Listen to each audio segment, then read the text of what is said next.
Waziri Mkuu wa Israel Benjamin Netanyahu amewahimiza wananchi wa Iran kujitokeza mitaani kusherehekea sikukuu yao ya jadi ya moto kufuatia madai ya Israel kuwa viongozi wawili wa juu wa Iran wameuawa katika mashambulizi ya anga.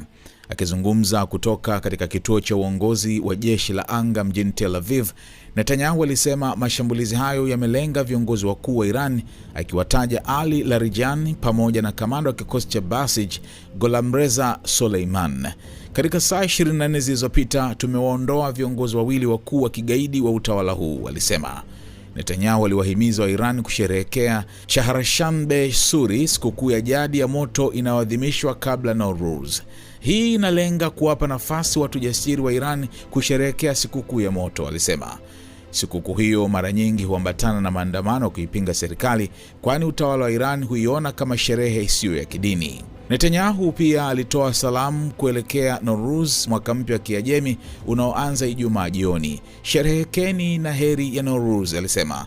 Aliongeza kuwa Israel inaendelea kufuatilia hali hiyo kwa karibu. Tunawaangalia kutoka juu, alisema. I'm here with Israel's defense minister, our chief of staff, the head of the Mossad, the chief of Air Force, our senior commanders. In the past 24 hours, we knocked out 2 of the terrorist chieftains, the top terrorist chieftains of this tyranny. Our aircraft are hitting the terror operatives on the ground, in the crossroads, in the city squares.